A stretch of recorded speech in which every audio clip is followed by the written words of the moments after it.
Michael's first discovery in the mirror world was that he wasn't alone. The others found him huddled in what looked like the honeymoon suite, but wrong. Everything backward, the colours faded like old photographs, the air thick with the taste of silver and age. "Welcome to the gallery," said a man in a Civil War uniform, his flesh slightly transparent.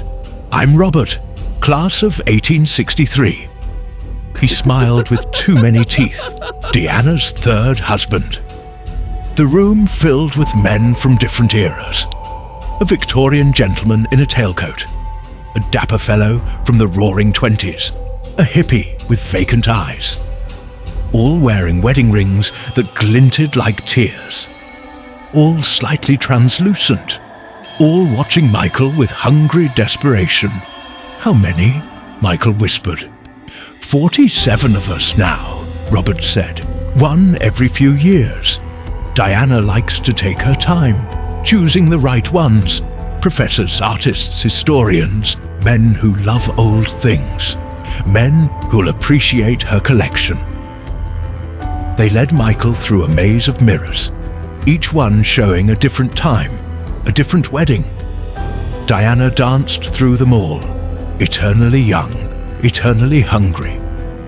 In some reflections she wore her true face, something ancient and sharp, beautiful like a blade is beautiful. "She was human once," explained a man in bell-bottoms who introduced himself as Thomas. "Back in 1847. Made a deal with something in the church basement. Traded her soul for eternal youth, but the price." He shuddered.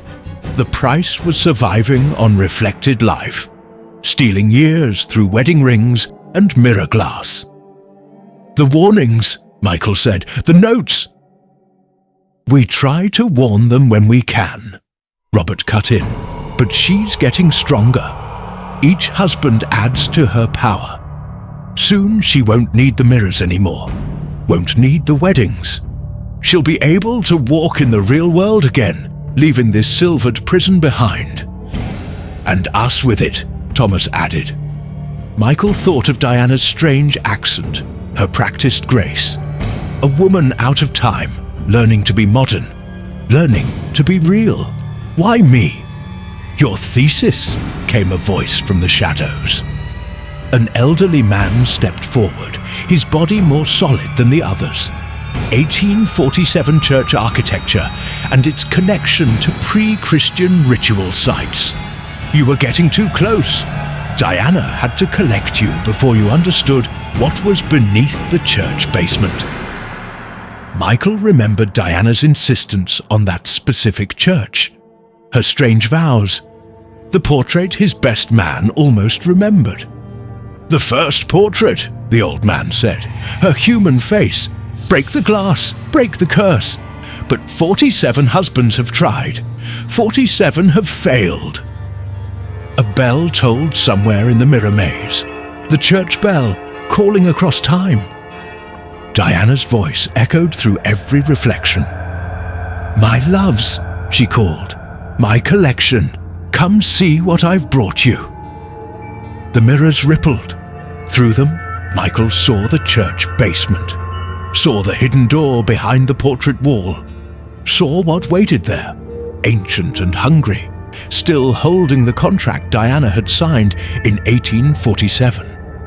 And in every reflection, Diana smiled her knife-blade smile, deciding which of her husbands would be the first to fade completely away.